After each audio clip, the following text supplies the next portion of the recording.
Hola, bienvenido a un episodio más del podcast Bienestar al Descubierto. Soy el Dr. Donald Vega, director y fundador del método 10K de Philosophy y también escritor del libro La ciencia de la pérdida de peso. Y hoy vamos a hablar de un tema que creo que todo el mundo debería considerar como realmente importante y es cómo ganar masa muscular. Para empezar, y lo vamos a hacer después, vamos a describir por qué es tan importante ganar masa muscular en términos de longevidad. Pero hay otras variables que se manejan en términos de ganancia de masa muscular que van más allá de simplemente el ejercicio y comer bien. Aunque hoy nos vamos a enfocar casi que de manera exclusiva, mencionaremos algunos otros elementos, pero casi que de manera exclusiva en el tema de ejercicio. Vamos a explicar también otras variables que son importantes. Masa muscular. ¿Puede crecer? ¿Hasta qué edad puedo yo aumentar masa muscular?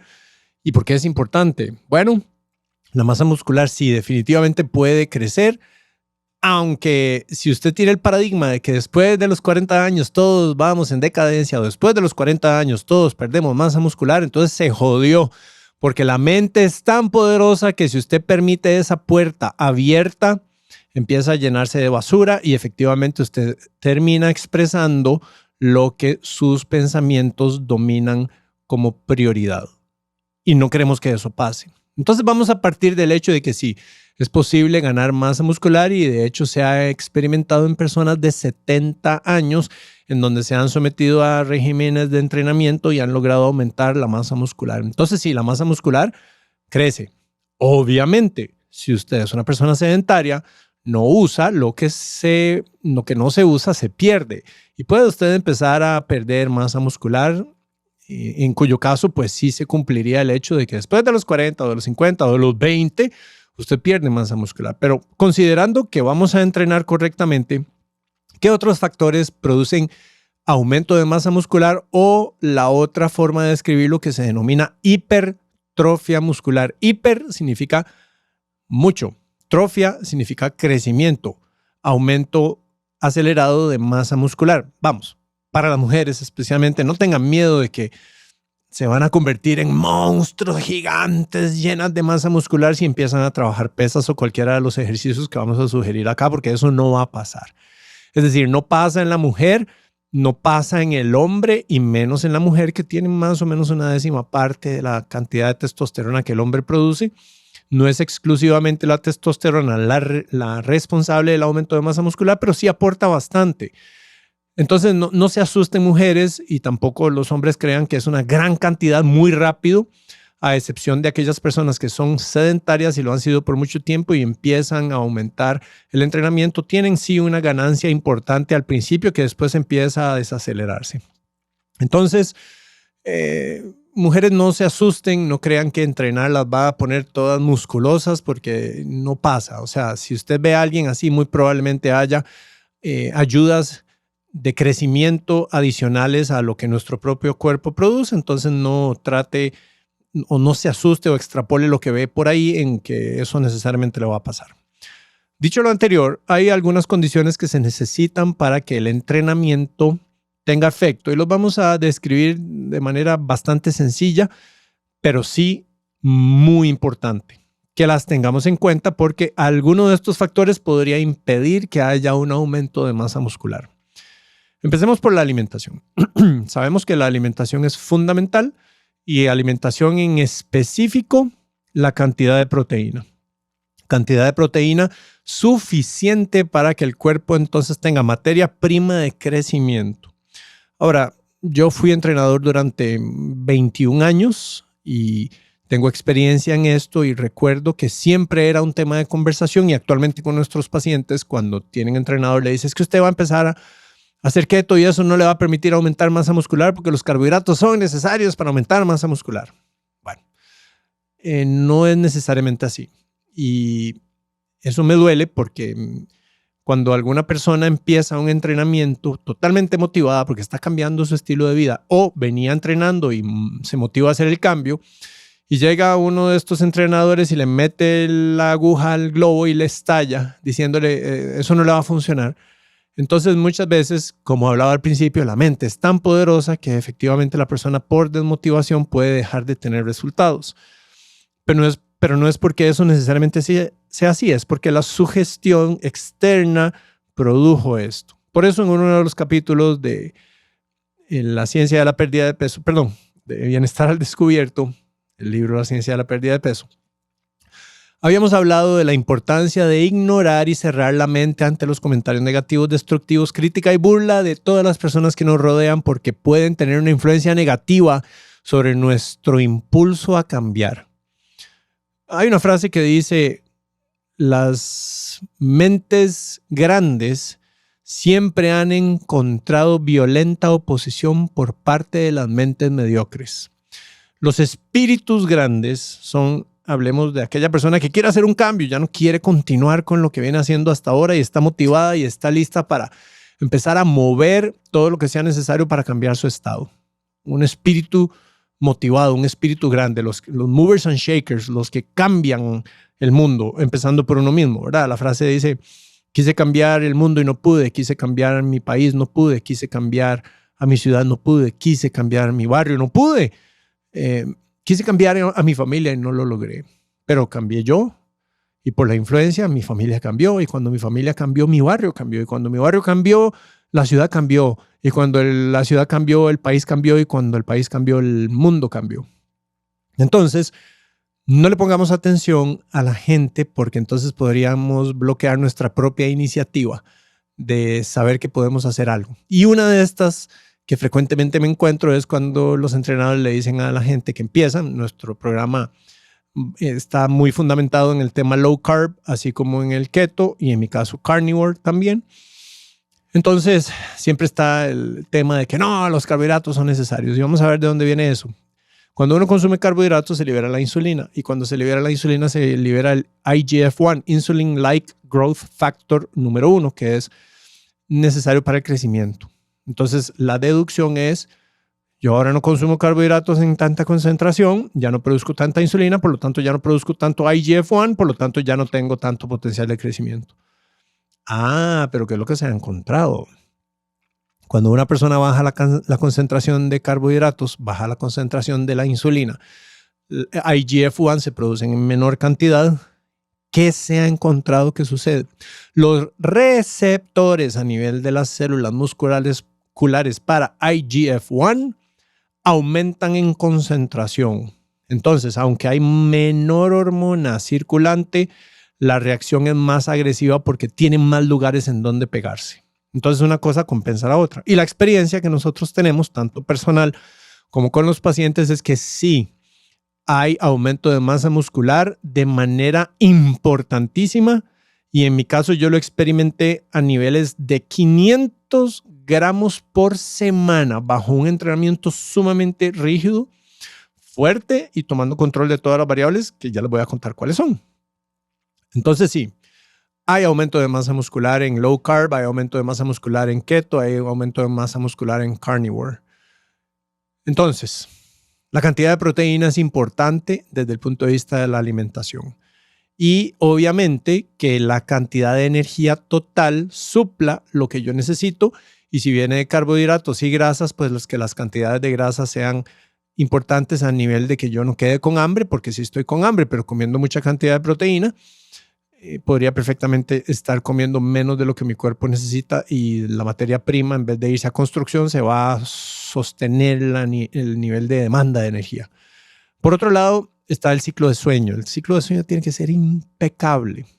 Así como uno entrena duro, debe descansar duro. Si una parte de la ecuación se altera, la otra empieza a fallar también. Entonces, si yo entreno fuertísimo, pero no estoy durmiendo y descansando lo que necesito, el potencial de aumento de masa muscular se viene para abajo. Importantísimo. También, manejo de estrés. ¿Cómo el estrés puede afectar el crecimiento muscular? De manera muy simple, porque va a haber un tema específico para describir todo este proceso de estrés y cómo nos afecta en otras áreas, hablando del sistema inmune y otras. Cuando yo tengo altos niveles de cortisol, que es la hormona del estrés sostenido, tengo varias cosas. Número 1, tengo aumentada la liberación de glucosa del hígado hacia circulación. Tengo aumentada la conversión de exceso de glucosa a grasa de reserva. Y tengo aumentada el catabolismo, o sea, destrucción de la masa muscular, para que mi cuerpo tome aminoácidos, los convierta por una vía que se llama gluconeogénesis, o sea, formación de glucosa nueva no ingerida, sino nueva, que viene de las proteínas, de los aminoácidos, para mantener la suplencia de glucosa, que es tan importante en este momento en donde yo estoy entre la vida y la muerte. Es lo que interpreta nuestro cuerpo cuando el nivel de estrés es sostenido. Entonces tiene que proveer energía. Y empiezo a destruir masa muscular. Y si entreno, empiezo a frenar el aumento de masa muscular, porque el cortisol está activo haciendo lo que tiene que hacer. Entonces es importante que el nivel de estrés también debe considerarse. Y otra muy importante, asolearnos. El sol es fundamental para el aumento de masa muscular también. Respiración. La respiración correcta por mecánica, que será tema de otro de los podcasts, debe ser cuidada con excepcional atención, porque la respiración bien por mecánica e inclusive por cuál de mis dos fosas nasales, o si están bloqueadas, está dominando, y si soy respirador por la boca, puede detonar la activación del sistema nervioso simpático, que es el sistema nervioso de estrés. Por mecánica, por profundidad de respiración, muy superficial, e inclusive por la vía si está bloqueada, o como yo esté respirando predominantemente. Eso es un tema en donde vamos a profundizar. Pero si la respiración no está controlada tanto en ejecución como en fase de descanso, entonces yo puedo tener artificialmente inflada la vía de estrés en mi cuerpo. Y por supuesto, llegamos al tema, y no solo queda ahí, hay otras, ¿verdad? De hecho, las 10 claves biológicas todas tienen un efecto. Pero vámonos a la parte de entrenamiento. Entonces, entrenamiento podríamos considerarlo de 3 tipos. Podemos hablar de entrenamiento con el peso del propio cuerpo. Podemos hablar de entrenamiento de pesas con máquinas de movimiento fijo, máquinas. Y podemos hablar de entrenamiento de pesas con peso libre, dentro de cuya categoría entran bolas medicinales, mancuernas, kettlebells, barras, peso libre de peso fuerte ya con barras adicional a la barra, pues peso que se le ha metido, cables de resistencia fija y cable y resistencia variable, que son las bandas elásticas, que tal vez si nos da chance puedo ampliar un poco de por qué no es tan buena idea usar las bandas elásticas, especialmente para estabilidad en la parte articular. Pero entonces, el peso libre tiene varias divisiones en donde entrenamiento contra resistencia de peso puede ser con máquinas o puede ser con peso libre, o ambas, ¿verdad? O uno puede realizar las 3, entrenamiento con el peso del propio cuerpo, con pesas en máquina libre y pesas obviamente con peso libre, cables, bolas, mancuernas, etc. Entonces, ¿cuáles son algunas de las condiciones que se necesitan a la hora de uno programar su entrenamiento? Para empezar, hablemos de personas sin experiencia. Y con personas con experiencia es exactamente lo mismo, pero ahí es donde hablamos de la cantidad de sets por grupo muscular por semana necesarios para lograr aumento de masa muscular. Personas principiantes, y hablábamos antes de que la curva de ganancia de masa muscular es muy acelerada al principio y después empieza a estabilizarse cuando una persona no tiene experiencia de entrenamiento, son de 12 a 15 sets por semana. ¿Qué quiere decir esto? Que si yo estoy entrenando bíceps, obviamente es un movimiento uniarticular porque no estoy trabajando ningún movimiento complejo. Estoy enfocado exclusivamente en el bíceps, como lo estamos viendo ahorita en el video. Este es el único músculo que se está utilizando. Yo tendría que hacer de 12 a 15 sets por semana para que yo pueda experimentar un aumento de la masa muscular en este bíceps. Entonces, empecemos por 12 a 15 sets, pero distribuidos ¿cómo? Pongamos 15 sets. el nivel máximo. Yo podría hacer hoy 15 sets y volver a repetir el próximo, hoy es miércoles, el próximo miércoles otros 15 sets. Estoy cumpliendo con 15 sets por semana. Si quiero aumentar masa muscular, pero en 2 días voy a meter mi músculo del bíceps, entonces podría hacer 7 sets hoy y la próxima vez dentro de esta semana hago 8 sets. Sumados los dos son 15 sets por semana. Estoy cumpliendo con el mínimo requerido. Si lo distribuyo en 3 días, podría hacer 5 sets hoy, digamos que fuera lunes, puedo hacer 5 sets el miércoles y puedo hacer 5 sets el viernes. Otra vez, en una semana logré acumular la cantidad de 15 sets. ¿Qué es un set? Cualquier cantidad de repeticiones que lleguen ahora sí al factor clave encontrado como factor más importante en hipertrofia muscular. Es llegar a fallo muscular. Lo que pasa es que el fallo lo podemos discutir desde 2 perspectivas diferentes y obviamente si hablamos de pesas, peso del propio cuerpo o pesas en peso libre o máquinas.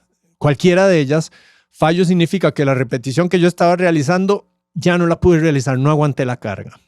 Entonces, aquí hablamos de que un set, si yo estoy trabajando con un peso, no sé, pongamos un número de 45 libras en una mancuerna y yo logro la fatiga a la repetición número 8, llegué a fatiga, no lo logré, ¡pah! Cayó el músculo, listo. Ese es mi primer set. El segundo, descansé. Y ahorita vamos a hablar de los descansos otra vez a 8 repeticiones. Si estoy usando, por ejemplo, una pesa de 20 libras, la mitad, un poquito menos de la mitad de lo que estaba usando, y yo alcanzo la fatiga en la repetición 25 con 20 libras de peso, en el momento en que iba por la 24, la 25, la 20, ¡ay! Cayó. Alcancé la falla. Ese set de 25 repeticiones representa uno de esos 15 sets que necesito realizar por semana. Entonces, independientemente del peso que yo esté trabajando, lo que busco es llegar a fallo muscular. Entonces, esto es clave porque antes se creía que necesitábamos trabajar con alto peso y pocas repeticiones siempre y cuando llegáramos a ejercer fatiga muscular en términos de que hay fallo. Pero ahora lo que sabemos es que independientemente del peso, con el hecho de que yo logre fallo, esa repetición ya me cuenta como una repetición efectiva para el conteo de hipertrofia muscular. Por lo tanto, ya el peso no importa. Lo que yo sí tengo que hacer es estirarme al punto de que logre fatiga total. Ahora, hay algo importante acá, especialmente en movimientos complejos y no tanto en los uniarticulares. Un movimiento complejo, por ejemplo, sería estar realizando un pull down en donde yo agarro una barra que está arriba, tiene peso en una polea y yo jalo esa barra y me la traigo hasta las clavículas. ¿Okay? Ese movimiento indirectamente está trabajando el bíceps y cuenta dentro de los 15 sets. Si yo al trabajar espalda como ejercicio primario estoy trabajando secundariamente el bíceps porque él participa también en este movimiento. Y este ejercicio multiarticular que sí requiere estabilidad articular de múltiples articulaciones, ahí es donde hay que tener cuidado si uno trabaja con mucho peso, especialmente cuando es carga axial, como en el ejemplo de sentadillas, desplantes o levantamiento de peso libre, en donde la carga axial de la barra que yo estoy utilizando, entre más peso tenga, más peligro de lesión hay si el peso es muy elevado, ¿verdad? Entonces, volviendo a este ejercicio de polea con pesas, si yo lo estoy haciendo así, entonces si trabajo cargas muy elevadas, para conservar con seguridad la estructura articular, yo debería considerar dejar una, por lo menos, repetición de seguridad. Por ejemplo, estoy bajando esto y tiene 100 libras y estoy en la 7ª repetición, logro hacer la 8ª ya casi a nivel de fatiga y estoy lográndola, pero ahí quedé. La novena es donde yo voy a alcanzar fallo. La novena no la hago para proteger mis articulaciones. No es lo mismo que si estuviera haciendo, por ejemplo, este mismo ejercicio, solo que ya lo estoy trabajando, en vez de 100 libras, lo estoy trabajando con 50 libras. Yo podría perfectamente llegar a la repetición número 30, muriéndome, y la número 31, alcancé la fatiga. Pero no importa, porque la carga articular es mínima en comparación al cuando yo estaba alzando mucho peso. Entonces no necesito resguardar tanto la articulación para poder conservar su función y evitar el riesgo de lesión, ¿verdad? Igual, por supuesto, en sentadilla. No es lo mismo que yo me ponga acá en sentadilla con peso libre con barra, 315 libras, eso es la barra de 45 más 3 platos de 45 libras de cada lado. Y con ese peso yo vaya a lograr solo 7 repeticiones y busque alcanzar fallo en la octava. Ustedes se imaginan que alcance fallo, o sea, no logré la número 8. Me voy al suelo con todo el peso porque simplemente no logré levantarlo. Y es un peso pesadísimo que puede llegar a lesionarme, por supuesto. Entonces, en ese tipo de sets con carga muy elevada, en donde sí es válido lo que siempre se ha dicho de que trabajar con mucho peso aumenta la masa muscular, siempre y cuando yo llegue a fallo, en este caso, si esa es su elección, elija llegar a 1 o 2 repeticiones de seguridad para conservar estructura física articular sin lesionarse. En oposición a eso, podría hacer sentadilla con el peso de su propio cuerpo. Y usted realiza 64 sentadillas, a las 65 ya entró en fallo. Listo, logró lo mismo que logra con 10 repeticiones a muy alta carga.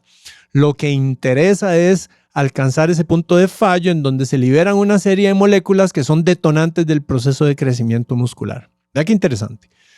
Entonces aquí hablamos de que la elección de ejercicios debe ser tal que durante la semana yo los pueda organizar y pueda. Si solo tengo un día para entrenar, entonces esa zona la entreno 15 sets, de 12 a 15 sets por semana. Esa semana. O la distribuyo en 2 días, o la distribuyo en 3 días, o la distribuyo en 4 días. Lo que sí es importante es el periodo de descanso entre una parte que yo utilicé hoy.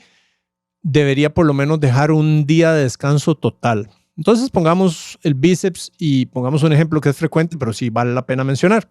Yo estoy entrenando bíceps con mancuerna, ¿ok? Hoy, y quiero distribuirlo en 3 días. Hoy hice 5 sets.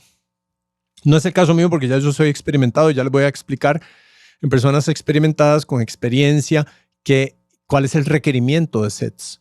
Pero yo logro 5 sets hoy, miércoles. Bueno, digamos que el lunes.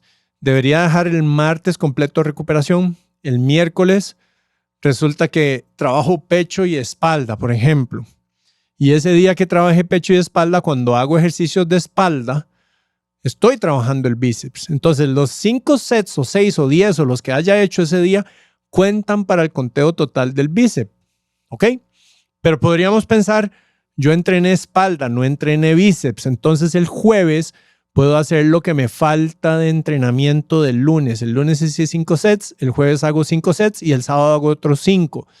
Pues resulta que los que usted hizo el jueves también cuentan al igual que los del miércoles, aunque en el miércoles fue espalda, fue indirecto, pero lo entrenó. Por lo tanto, debería dejar por lo menos un día de descanso en ese músculo y no entrenar bíceps el jueves porque los usó, repito, secundariamente, pero estuvieron siendo empleados mientras estaba entrenando espalda. Entonces, considere la totalidad de músculos involucrados para que no choquen de un día al siguiente, porque entonces ahí empezamos a frenar un poco ese potencial. Ok, en personas experimentadas, ¿cuántos se han encontrado que necesitan de estímulo para lograr hipertrofia muscular? Hablemos de personas que ya tienen 4 o 5 años entrenando o más. Para extender ese estímulo necesitamos llegar al orden de 20 a 24 sets por semana. Nuevamente, ¿cómo los distribuyo? De ahí, si tiene el tiempo en un solo día, mete 24 sets de bíceps. Y el bíceps va a llegar a un nivel de estímulo y daño que le va a permitir el rebote obviamente si está durmiendo bien, si está consumiendo la cantidad de proteína que necesita, etcétera, que le va a permitir que ese músculo siga creciendo. ¿Por qué más cantidad de sets? Porque usted necesita un estímulo mayor porque el músculo está muy acostumbrado. Ahora, adicionalmente a esto es importante variar el tipo de entrenamiento o ejercicios y que su músculo no llegue a acostumbrarse a un mismo movimiento, porque entonces al adaptarse va a ser prácticamente imposible que él siga creciendo. Y de hecho, palabras de Arnold Schwarzenegger, otro de los factores fundamentales para la hipertrofia muscular es concentración 100% en el movimiento y en el músculo que se está ejecutando para hacerlo con la mente, no con el cuerpo. Obviamente, si yo hago esto, yo estoy contrayendo el músculo bíceps, pero no tiene que venir de acá, tiene que venir de acá, en donde el movimiento yo lo estoy coordinando, controlado y dirigido lentamente desde mi cerebro hacia el músculo y no automáticamente. Entonces él es muy crítico de las personas que llegan y están en el gimnasio y están entrenando, pero al mismo tiempo están respondiendo WhatsApp o están escuchando música y están cantando y ahí simplemente están automáticos, no están haciendo nada. El otro día vi a una chavala en el gimnasio 45 minutos enfrente del espejo tomándose fotos. Y este era el pose. Y el otro para el otro lado.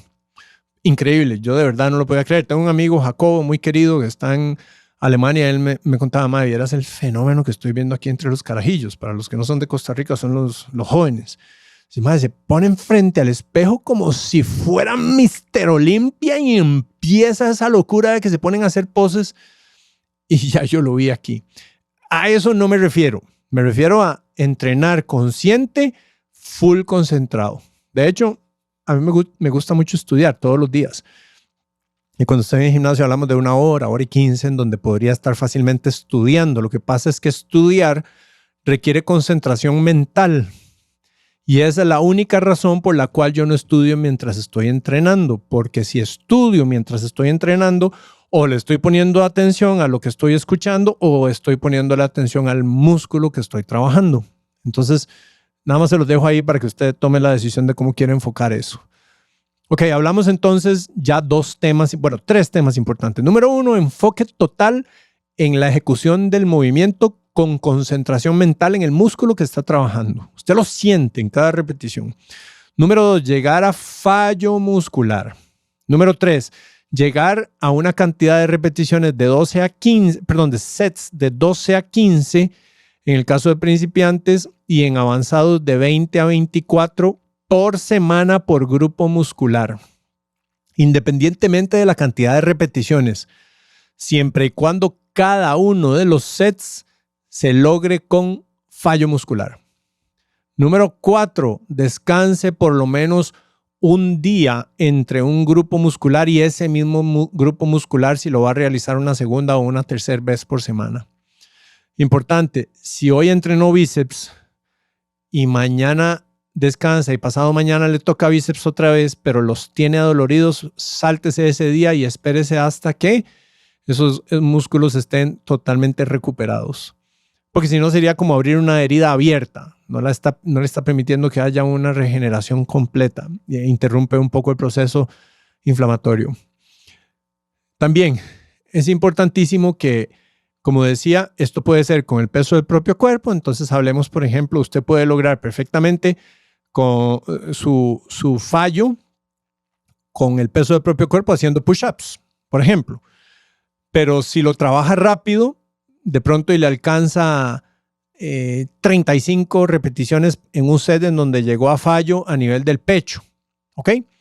Pero ¿qué pasa si usted tiene que realizar ese día 8 sets y no tiene tanto tiempo? Una técnica para acelerar el punto en que usted alcanza fallo muscular es desacelerar enormemente la velocidad. Entonces, en vez de que el push-up sea rápido y usted llegó a 40 o 45 repeticiones, si hace extremadamente lento, obviamente esto le va a ayudar a concentrar todavía más el movimiento de manera mental en la zona que está trabajando.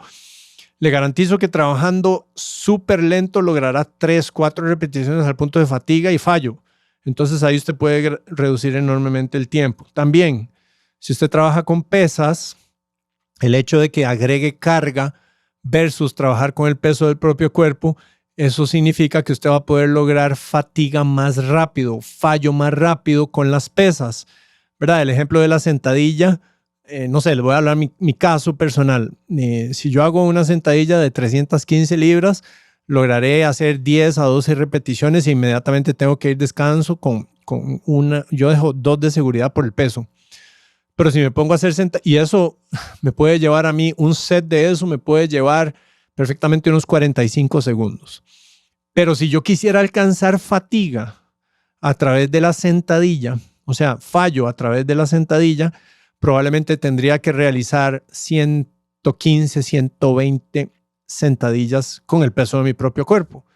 ¿Cuánto duro yo haciendo 120 sentadillas? Probablemente dure 4 minutos. Entonces ven ustedes 45 segundos versus 4 minutos para un set de 8 que tenía que realizar ese día. Entonces ahí es donde uno toma en cuenta y elige qué ejercicios va a aplicar dependiendo del tiempo, de si tiene una lesión, obviamente si tiene una lesión en espalda baja, en rodillas. Si tiene una lesión en rodillas, por ejemplo, que es dolorosa, pero si trabaja rápido, pero si trabaja lento no es dolorosa, y si trabaja con carga es dolorosa, entonces ahí su elección sería no usa carga, no trabaja rápido, sino que hace una sentadilla controlada súper lenta, enfocada, y esto es lo interesante, la sentadilla es multiarticular, están tobillos, rodillas, cadera. Bueno, prácticamente todas las articulaciones del cuerpo, pero en el momento que usted baja, si usted les quiere hacer un énfasis a esa sentadilla en glúteos, perdón, entonces usted lleva su mente en cada repetición al glúteo. Pero si quiere hacer un énfasis a cuádriceps, entonces usted lleva su mente a un énfasis exclusivo a cuádriceps y va a sentir una gran diferencia. Si quiere enfocarlo en los dos, entonces conscientemente contrae, además de contracción que le lleva o le conlleva el movimiento como tal, en donde ambas zonas trabajan, cuádriceps y glúteos, usted voluntariamente contrae esos músculos adicionalmente a lo que el músculo le requiere con el movimiento como tal. Y entonces usted podría hacer perfectamente 8 repeticiones, 9 o 10 con el peso del propio cuerpo, pero súper lento.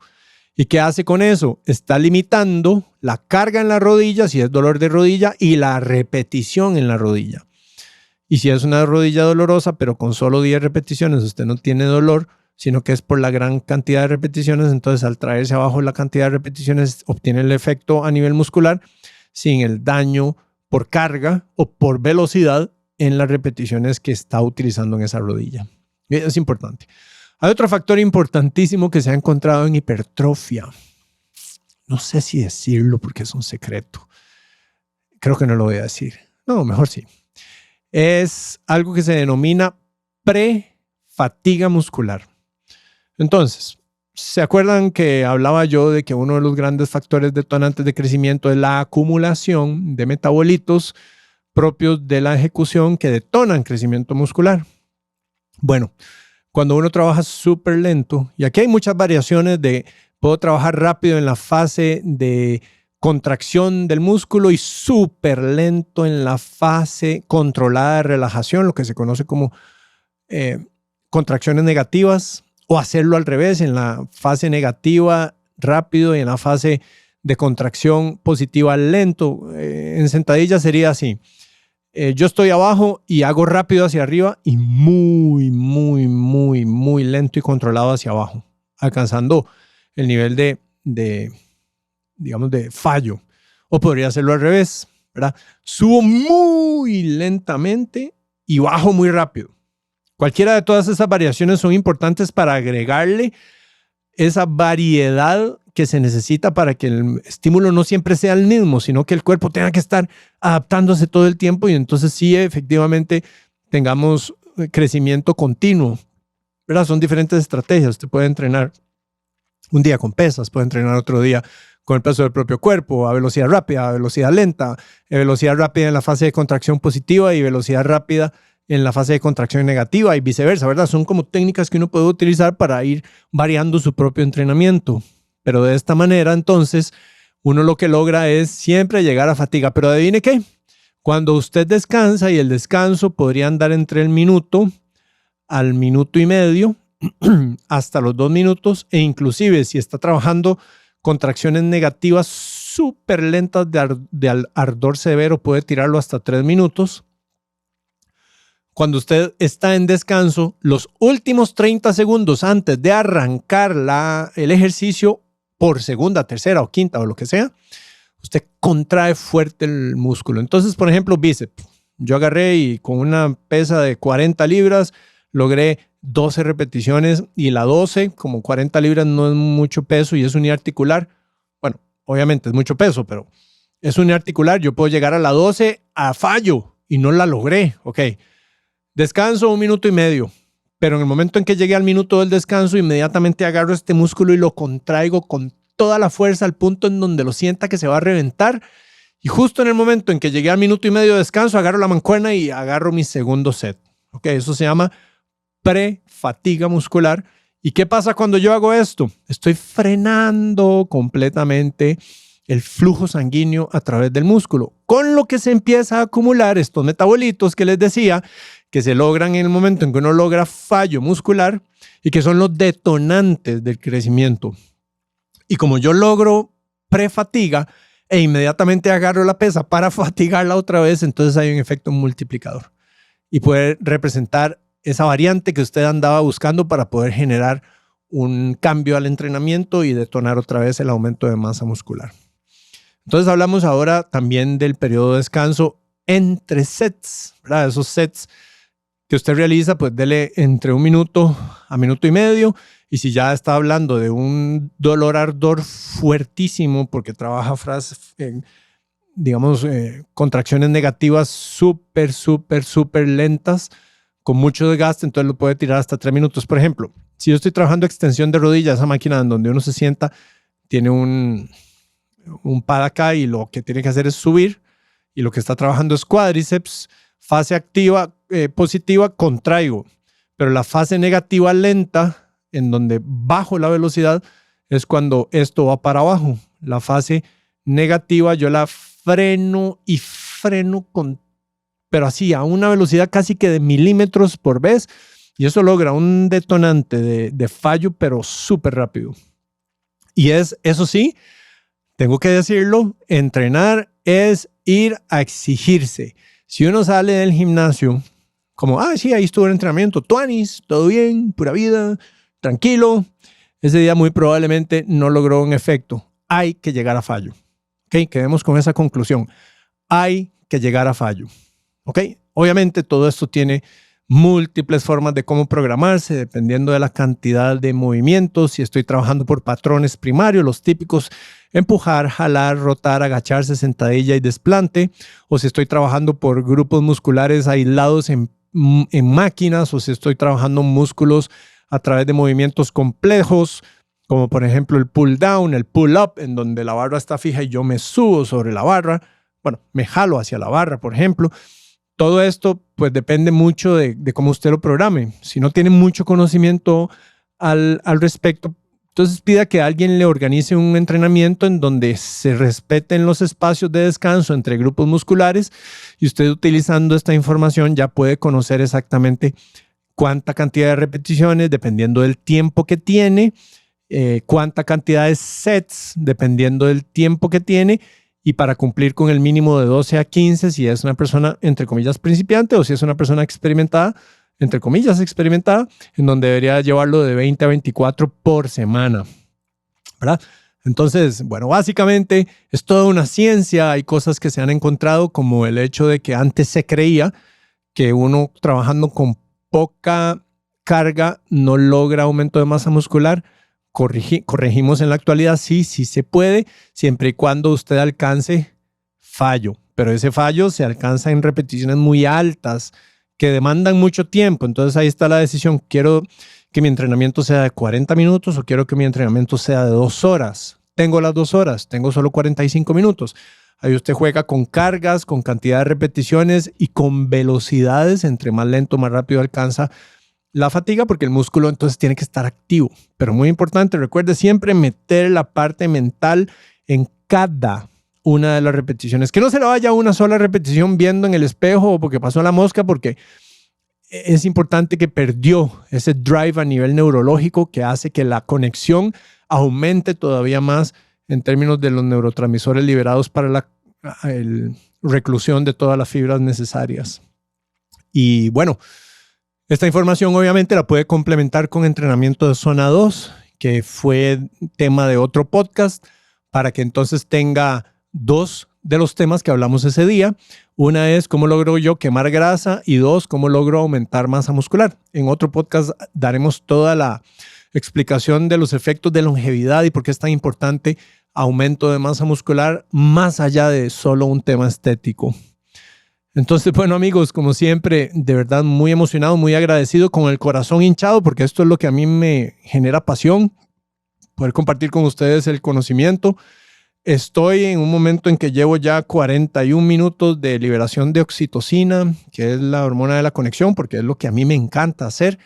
Entonces, bueno, si esta información le ha servido de algo y puede colaborar con alguno de sus seres queridos, sería buenísimo si la puede compartir. Y al compartirla, pues también de pronto ahí nos da un like y campanita en YouTube. Para los que lo están escuchando vía podcast, está en todas las plataformas, Bienestar al Descubierto, pero también está en YouTube en la versión en video, en donde ya ustedes pues pueden ver lo que estaba hablando del movimiento de bíceps y los otros ejemplos que estaba explicando. Y eso nos ayuda mucho porque es la forma en cómo usted tal vez nos puede apoyar por la información que le damos, porque así podemos traer a gente. Es decir, vamos a ver, si yo tengo un podcast que es seguido por 5 gatos y quiero ir a hablar con una persona realmente influyente e importante, la persona va a volver a ver el podcast así para abajo, tal vez, no sé. Como decir, no voy a perder tiempo en eso. Pero si de pronto tenemos un podcast que es muy seguido y yo voy y le toco la puerta a esa misma persona influyente, esa persona dice, a mí la verdad es que lo que me gusta es que mi tiempo sea empleado en poder llegarle a mucha gente. Entonces la posibilidad de que la persona quiera participar en el podcast aumenta enormemente. Entonces si nos dejan un comentario en las redes sociales, ya sea en YouTube o en cualquiera de estas de las plataformas de podcast, eso nos ayuda a que esto pueda crecer y obviamente si lo comparte y nos ayuda a promover la visión que tenemos de una sociedad en forma feliz, libre y saludable para erradicar la enfermedad metabólica, pues sería buenísimo. Siempre lo digo porque aunque mucha gente ya lo sabe, pero siempre hay personas nuevas. Esto que está acá es el libro de la ciencia de la pérdida de peso que con mucho cariño escribí hace ya un año. Habla mucho de la metodología que nosotros trabajamos con los pacientes, ya un poquito más de 20,000 pacientes que hemos visto en los últimos 6 años que llevamos de operación en Kilosophy. Y está disponible en Amazon, está disponible como audiolibro, está disponible como Kindle, versión digital, paperback, y también está en inglés para las personas que no hablan inglés. No usted, porque si está escuchando el podcast probablemente sí hable español. Perdón, que no hablan español. Pero si usted conoce a alguien, entonces tal vez eso le puede ayudar. Estamos en las redes sociales, Instagram, TikTok, Facebook, como Kilosophy. Entonces ahí si nos pone un comentario o algo, sería un placer poder compartir con usted. Nos vemos en el próximo episodio.